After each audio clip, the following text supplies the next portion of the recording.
प्रिय विद्यार्थियों, नमस्कार। मैं उमाकांत बोरे। मैं आप लोगों से कुछ बातें करना चाहता हूँ, कुछ कहना चाहता हूँ। आज वर्तमान में हम जिन परिस्थितियों से गुजर रहे हैं वह अभूतपूर्व हैं और अकल्पनीय हैं। आज अर्थतंत्र से लेकर सामाजिक, राजनीतिक, सांस्कृतिक और सभी तरह के तंत्र बिखरे हुए हैं। मानसिक अस्थिरता रह रहकर भविष्य की अनिश्चितता की ओर सशंकित कर रही है। दिन प्रतिदिन घटते संसाधन भविष्य में दरिद्रता और भुखमरी के भंवर की ओर धंसने और फंसने की ओर संकेत कर रहे हैं। एक दुःस्वप्न की भांति हम बार बार इस अदृश्य भय को झुठलाने का प्रयत्न करते हैं। ऑल इज वेल की अवधारणा को लागू करने की कोशिश करते हैं, परंतु अकर्मण्यता हमें पुनः उसी भय के समक्ष ले जाकर के खड़ा कर देती है। अनेक प्रश्न हमारे मन में सांप के फन की तरह उठते दिखाई देते हैं, जैसे क्या हमारी नौकरी लगेगी या नहीं, या हम घर में बैठे बैठे ही ओवर एज हो जाएंगे,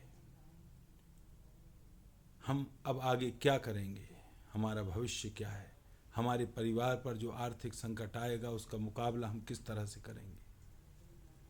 छात्रों, इन परिस्थितियों में हम नियतिवादी होने लगते हैं, भाग्यवादी होने लगते हैं, मन में निराशा घर करने लगती है।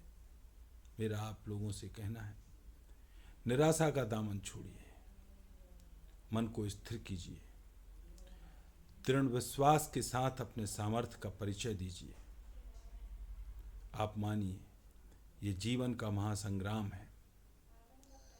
जो दृढ़ता से लड़ेगा वही जीवित रहेगा। मैंने पहले ही कहा है कि यह घटना, यह संग्राम अभूतपूर्व और अकल्पनीय है। अतः इससे लड़ने के भी नए तरीके खोजने होंगे, और ये तभी संभव है जब हमारा मन स्थिर हो। हम सभी, हम दूसरों की, हम केवल अपनी समस्या ना देखें, बल्कि सभी की समस्याओं में स्वयं को देखें। हम इतनी सरलता से हार नहीं मानेंगे। कितने से कितना बुरा हमारे जीवन में हो सकता है, हम उस आखिरी हद तक सोचेंगे। हमारा सबसे बड़ा भय क्या है? हमारा सबसे बड़ा भय है कि जो हमारे पास आज है उसे खो देने का भय, भविष्य में कुछ ना प्राप्त करने का भय, हम पर जो आश्रित हैं उनको कष्ट में देखने का भय। हमें स्वयं का भय नहीं है। छात्रों, इस भय का त्याग करो, क्योंकि भय आपको निर्बल बनाता है। आपके सोचने और समझने की जो क्षमता है उसको अवरोधित करता है। तो हमारे हाथों में केवल कर्म है।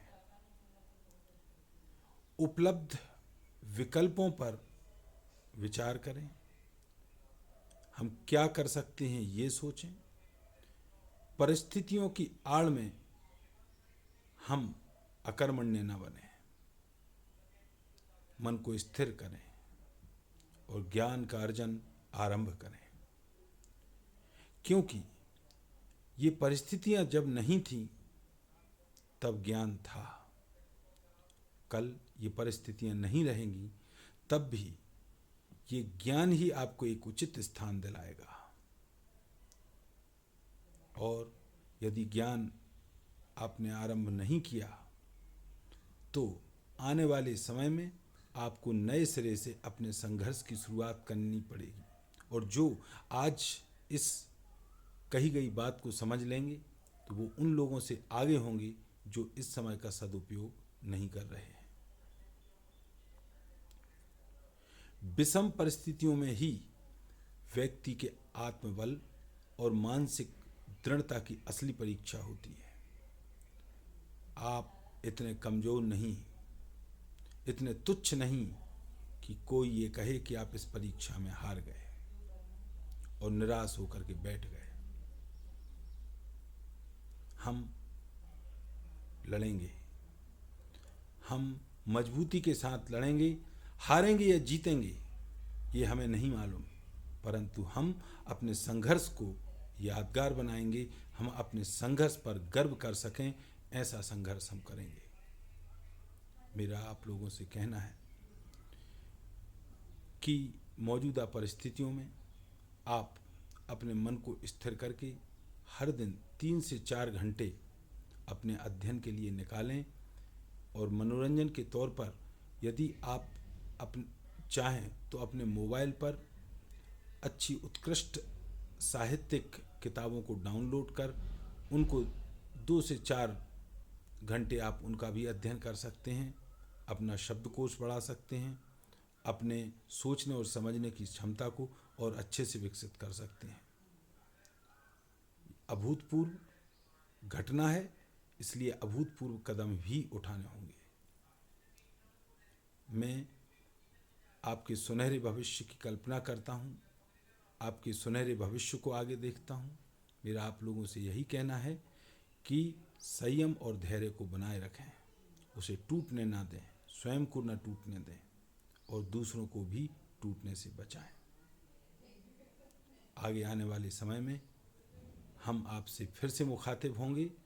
हमारे जो एजुकेशनल वीडियो हैं हम आपको इसी चैनल पर, जो आपका ही चैनल है, इसी चैनल पर हम डालेंगे और इसका लाभ आप सभी को समय समय पर मिलता रहेगा।